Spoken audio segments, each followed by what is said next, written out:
और यह अनुग्रह हमेशा हमारे हमारे साथ रहे, हमारे ऊपर रहे। आइए हम सब इसके लिए आमीन कहें। मेरे भाइयों, मेरी बहनों, आज मैं जानता हूं कि ये वर्ड जो है, आज ये आपका क्वेश्चन है। एक्चुअली बहुत लोगों का ये सवाल था, इसीलिए मैंने सोचा कि एक एक को आंसर न देकर हम एक इसके ऊपर वीडियो बनाएं, क्योंकि तमाम जितने भी दुनिया में मसीह लोग हैं उन सबके अंदर ये सवाल होता है कि ऐसा क्यों हुआ, यीशु ने उस पेड़ को क्यों कहा सूख जा, जब में सीजन नहीं थी, जब फल लगने का समय नहीं था। और आज मैं बिलीव करता हूं कि पवित्र आत्मा इसका एक बहुत ही संतुष्ट आंसर हमें देगा, जिसको सुन के हमें सेटिस्फिकेशन मिलेगा। पर उससे पहले कुछ चीजें मैं आपको एक्सप्लेन करना चाहता हूं। वैसे मुझे लगता है कि मैंने इन चीजों को ठीक से एक्सप्लेन नहीं किया है, लेकिन मुझे लगा आज मैं इन्हें बहुत अच्छे से एक्सप्लेन करूं। आप जानते होंगे कि हमने बहुत टाइम पहले ये अनाउंस किया था कि हम प्रकाशित वाक्य के हर अध्याय पे आपको टीचिंग देंगे। मैं आपको बताना चाहता हूं कि आपके बहुत सारे सवाल होंगे रेवलेशन में कि घोड़े कौन है, कटोरे क्या है, तुरैया क्या है, नया यरूशलेम क्या है, 1000 साल की जो बादशाहत है प्रभु की वो क्या है।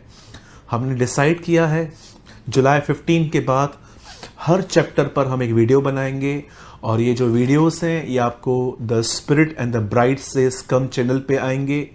और मैं आपको बताना चाहता हूँ ये जो चैनल है ये एक परमेश्वर की बहुत ही आशीषित दासी का है, जिनको परमेश्वर ने कुछ ऐसी बातें सिखाई हैं जो मैंने अपने लाइफ में किसी को भी नहीं सुना था, इस तरह रेवलेशन को समझे और प्रीच करते हुए। मैं आपको फिर से कहता हूं, मैंने अपने लाइफ में कभी किसी को प्रकाशित वाक्य के ऊपर कितनी क्लियर अंडरस्टैंडिंग मैंने नहीं देखी थी। मैं किसको ऊपर या नीचे नहीं कर रहा कि ये प्रचारक ऐसा है या वैसा है। हर एक की एक अपनी समझ है, हर कोई उसे अपने वे से एक्सप्लेन करता है, पर मैंने जो एक्सप्लेनेशन मैंने इनके मुंह से सुनी थी ये बहुत ही क्लियर और क्रिस्टल क्लियर थी। और मैं आपको बताना चाहता हूं उनकी और मेरी स्टडी मिलाकर हम एक आने वाले दिनों में हम एक वीडियोस डालने वाले हैं रेवलेशन का 1 से लेके 22 तक। और ये सारे जो वीडियोस हैं वो इस चैनल पे नहीं, लेकिन उनके उस प्रभु की दासी के चैनल पे आएंगे, जिसका नाम है the spirit and the bride says come. और उसका लिंक जो है चैनल का वो आपको नीचे डिस्क्रिप्शन बॉक्स में मिल जाएगा। आप वहां पर जाके उस चैनल को सब्सक्राइब कर लीजिए, और वहां पर आर्टिकल्स भी पड़े हुए हैं, कोट्स पड़े हुए हैं, और 2 वीडियोस भी पड़े हुए हैं। वो देखकर आप ब्लेस्ड हो सकते हैं।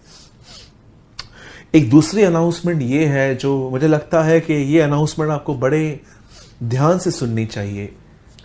आप जानते होंगे कि मैं इन दिनों में चर्च बंद होने के कारण मैं सारी सभाएं जूम पे ले रहा हूं, और मैं आपको बताना चाहता हूं कि हमने वहां पर 3000 लोगों के लिए प्लेस बनाई है, और हर मीटिंग में 3000 से ज़्यादा लोग वहां पर आ जाते हैं।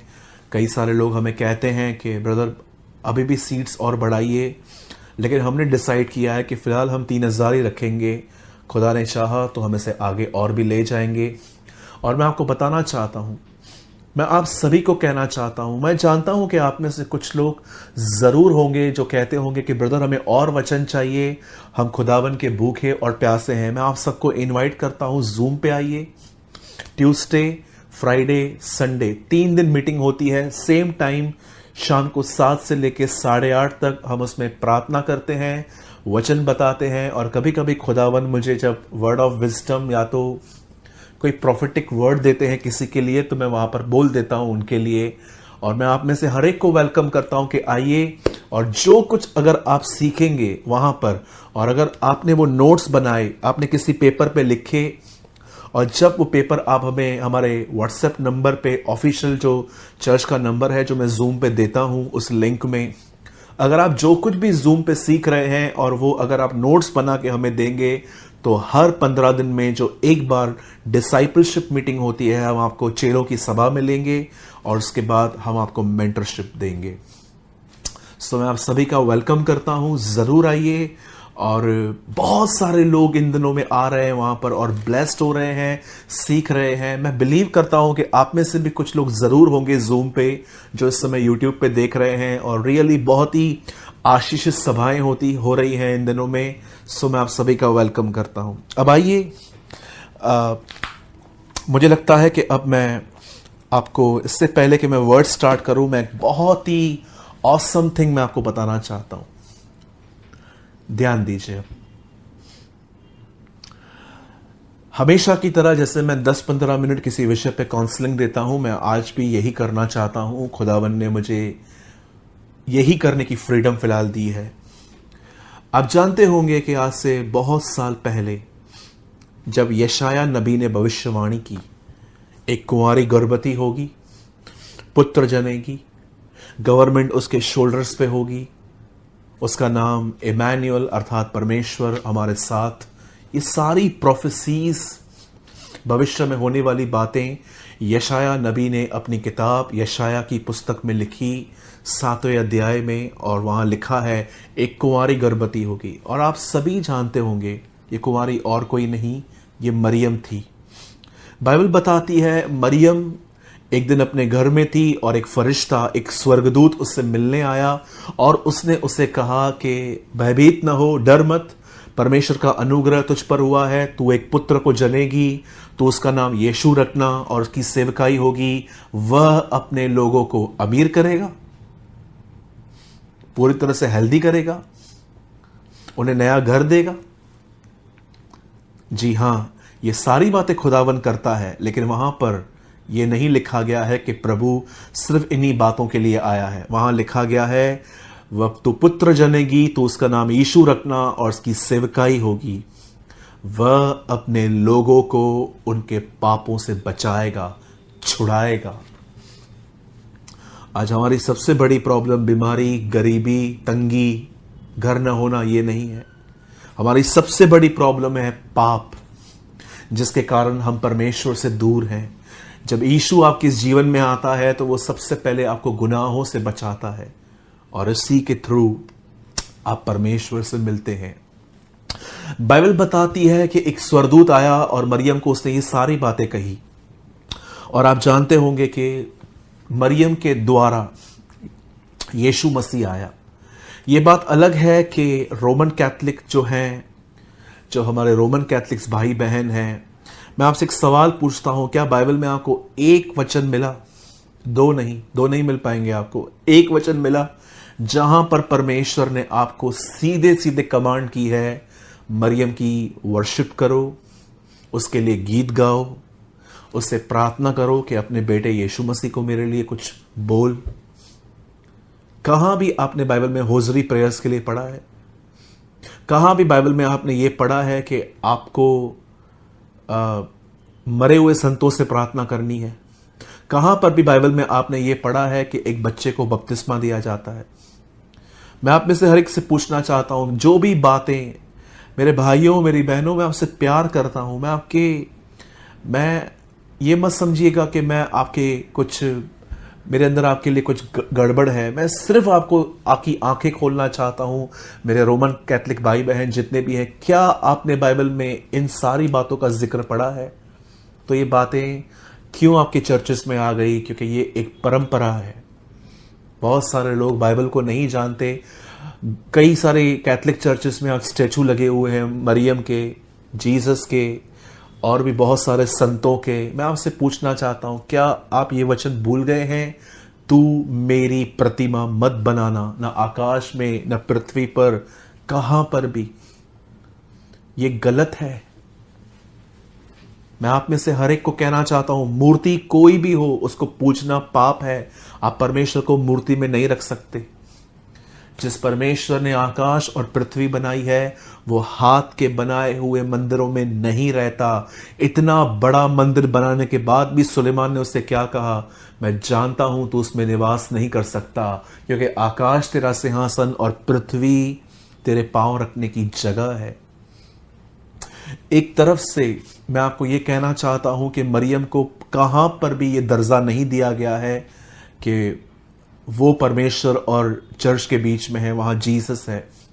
लेकिन दूसरी तरफ हम भाई बहनों को यह भी नहीं भूलना चाहिए कि परमेश्वर ने पूरी नासरत में मरियम को ही क्यों चुना कि जीसस उसके अंदर आए। मैं आप में से हर एक को बताना चाहता हूं, आज बहुत सारे भाई बहनों में ये क्वालिटी नहीं है जो मरियम में थी। मैं आपको सच कहता हूं, मैं मरियम का बड़ा आदर करता हूं, उस बहन का। परमेश्वर ने उन्हें अपनी जनरेशन में बहुत यूज किया और ये बहुत ही बड़ी बात थी कि प्रभु उनके कोख में से बाहर आया। लेकिन मैं इस बात को नहीं मानता कि परमेश्वर ने हमें कहा है कि उसकी आराधना करें, उससे बात करें, और बहुत सारी बातें और भी हैं। आइए मैं आपसे एक बात कहना चाहता हूं यहां पर, जब परमेश्वर ने जब जीसस को नीचे बेचने का प्लान किया तो उसने मरियम को ही क्यों चूज किया? और भी स्त्रियां थी, पर खुदा ने ऐसा क्या देखा मरियम के अंदर कि प्रभु ने कहा यस, मेरा बेटा इसमें आएगा। मेरे भाइयों, मेरी बहनों, मरियम जब प्रेग्नेंट हुई और जब अपने घर से बाहर निकली, एक दिन वो अपनी कजन सिस्टर एलिशिबा से मिली, एलिजाबेथ से मिली, और उसने उसे साफ साफ कहा कि परमेश्वर ने अपनी दासी की दीनता पर दृष्टि की है। यीशु ने कहा धन्य है वे जो दीन है, स्वर्ग का राज्य उन्हीं का है। आप जानते हैं मरियम को क्यों चूज किया गया? क्योंकि मरियम एक दीन स्त्री थी। दीन को इंग्लिश में कहा गया है पुअर, हिंदी में ऐसा लिखा गया है जो दिल के गरीब है। मुबारक है वो जो दिल के गरीब है। जानते हो दीन होने का अर्थ क्या होता है?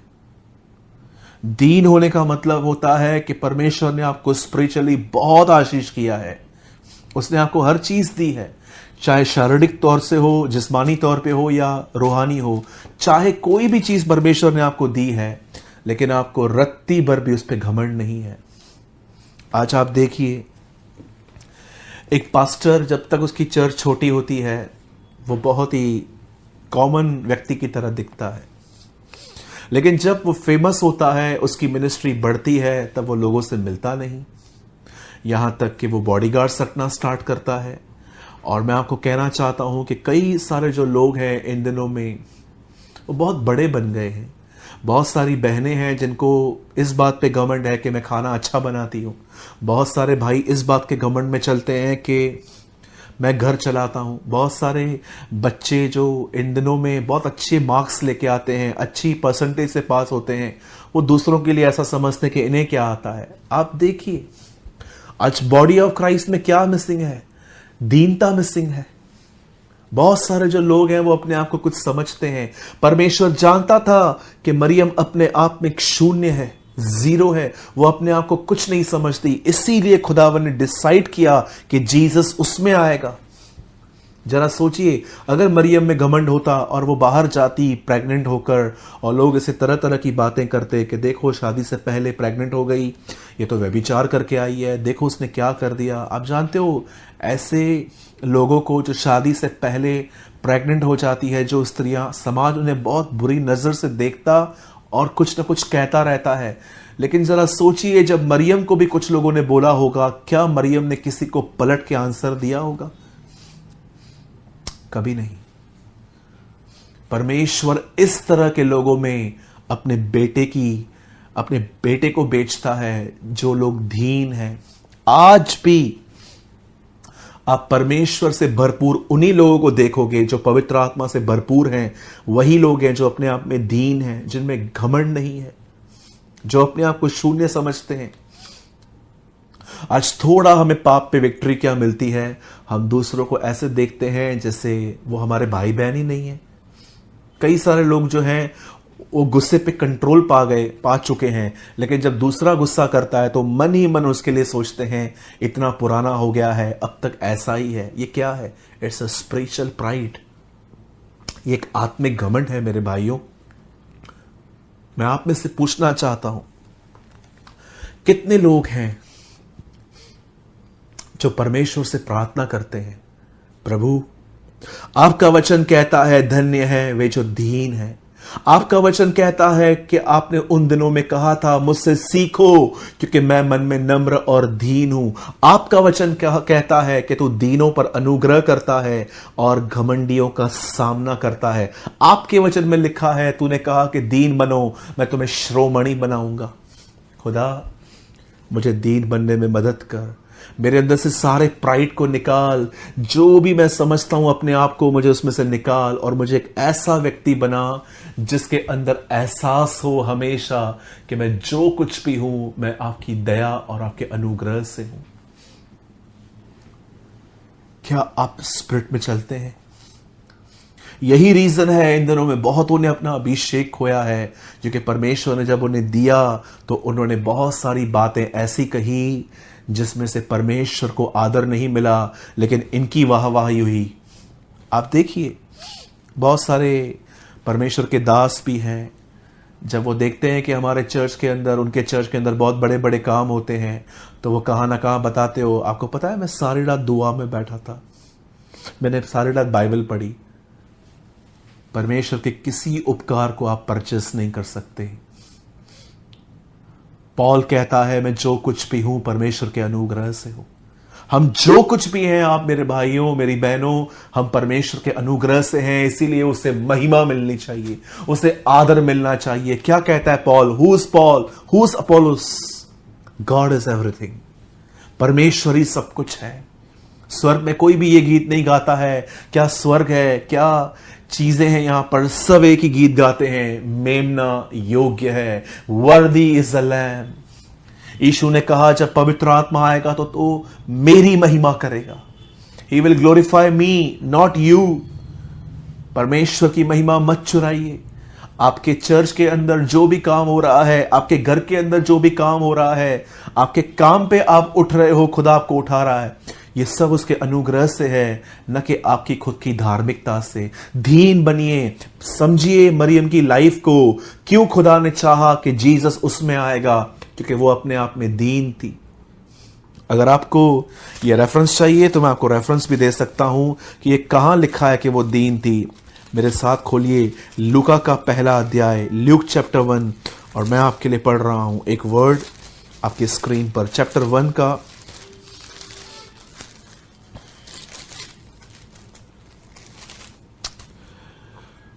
48। क्योंकि उसने अपनी दासी की दीनता पर दृष्टि की, इसलिए देखो अब से युग युग के लोग मुझे धन्य कहेंगे। क्या कहती है बाइबल यहां पर? उसने मरियम पर नहीं, मरियम की दीनता पर दृष्टि की। परमेश्वर ने देखा कि कितनी आशीषित है ये लड़की, पर कितना अपने आप में जीरो है, अपने आप को कुछ नहीं समझती। हमें इसके अंदर अपने काम को करना चाहिए। मैं फिर से कहता हूं, आई रिस्पेक्ट मैरी, पर मैं ये बात नहीं मानता कि बाइबल हमें ये सिखाती है कि हम उससे प्रार्थना करें। बाइबल ये आज्ञा नहीं देती कि आप रोजरी प्रेयर करो, बचपन में बैप्टिज्म लो। यीशु ने बच्चों पे हाथ रखे, बड़ों को बपतिस्मा दिया। आज उल्टा है, आज बड़ों पे हाथ रखा जा रहा है और बच्चों को बपतिस्मा दिया जा रहा है। Different teaching. मैं आप सबों को कहना चाहता हूं, बी पुअर इन स्पिरिट, अपनी आत्मा में दीन बनिए। अब आइए मैं आपके सामने आज का वचन रखना चाहता हूं, जिसका आप बहुत वेट कर रहे थे। मुझे बहुत सारे लोगों ने ये मैसेजेस किए थे पिछले साल, उससे पहले भी, कि ब्रदर क्यों जीसस ने ऐसा किया, जब उसे पता था कि फल समय ही नहीं है तो क्यों उसने उसको श्राप दिया या कहा सूख जा। मैं बिलीव करता हूं आज पवित्र आत्मा आपको उत्तर देगा। आइए मैं चाहता हूं सबसे पहले हम वर्ड खोल लेते हैं, फिर हम दुआ करते हैं और उसके बाद मैं आपको एक्सप्लेन करूंगा। Please open with me the book of mark, मरकुस की किताब और उसका 11वां अध्याय, 11th chapter, the gospel of mark. हम सब खोल लेंगे मरकुस का 11 अध्याय, और खोलने के बाद आइए हम दुआ करेंगे। Thank you Jesus, thank you Lord. हमारे जीवित और महान परमेश्वर पिता, सृष्टि के मालिक, हम प्रभु यीशु के नाम में आपके पास आते हैं। धन्यवाद करते हैं क्योंकि आपने हमसे प्यार किया है, आपने हमें संभाला है, बचाया है, रोशनी दी है, हमारे गुनाहों को आपने माफ किया है। आज होने दीजिए प्रभु कि आपका वचन हमारी जिंदगियों को बदले। आज का वचन हमें अलर्ट करे। आज का वचन हमें एक नई रोशनी दे खुदावन और हमें जिंदगी से भर दे। मैं तुझसे विनती करता हूं प्रभु, सांस लेना ही जिंदगी नहीं है, तेरे साथ रहना सच्ची जिंदगी है। हमारी सहायता कर प्रभु, प्रभु यीशु के नाम में, आमीन आमीन।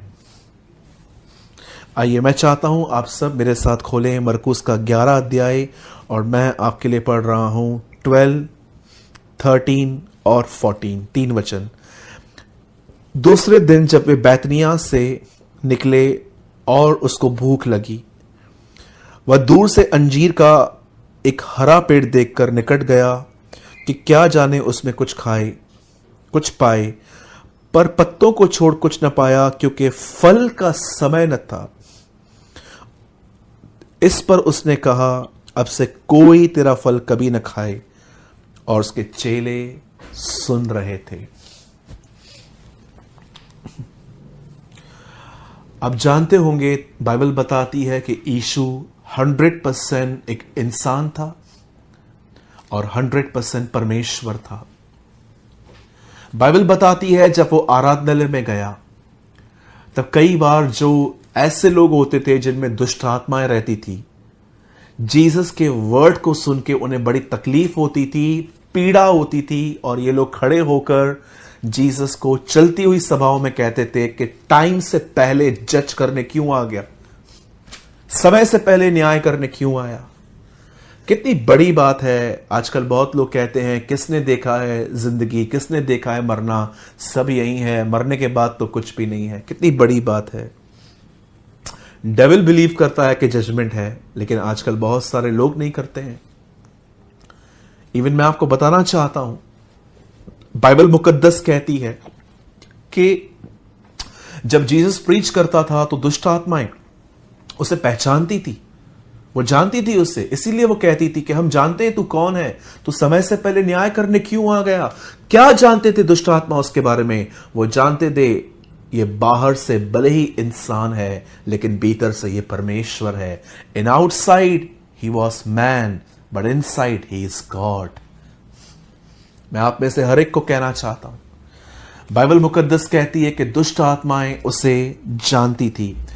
आप इस बात को समझिए। अब जो मैं आपको बताना चाहता हूं, यह बहुत जरूरी है कि हम इस बात को जानें कि परमेश्वर की पहचान क्या है। जैसे दुष्ट आत्माएं उसे पहचानती थी, आज आपको समझना है कि यह क्या हो रहा है। सबसे पहले मैं आपको बताना चाहता हूं, Bible is a full of symbols. आप जानते हैं बाइबल के अंदर बहुत सारे सिंबल्स हैं, जिसे हिंदी में कहते हैं साइन, चिन्ह। मैंने कुछ आज अपने नोटबुक पे आपको बताने के लिए लिखे थे। मैंने कुछ आपके लिए लिखे थे और मैं जानता हूं कि अगर आपने ये नहीं समझे तो आने वाले टाइम में जो मैं वचन अब आपको बताऊंगा आप वो भी नहीं समझ पाएंगे। आप जानते होंगे कि बाइबल बताती है कि यीशु 100% इंसान था और 100% परमेश्वर था। याद रखिए, वो परमेश्वर था, इसीलिए जब उसके सामने कोई झुकता था तो उनको मना नहीं करता था। आप जानते हो, स्वर्गदूत, सच्चे स्वर्गदूत और सच्चे परमेश्वर के दास, कभी भी आप उनके सामने झुकोगे ना, या तो वो पीछे हट जाएंगे आपसे या आपको वो उठा के खड़ा कर देंगे। लेकिन यीशु के सामने जब लोग झुकते थे तो यीशु आराधना के लिए उन्हें मना नहीं करता था, क्योंकि वो परमेश्वर था। और आप जानते हैं वो इंसान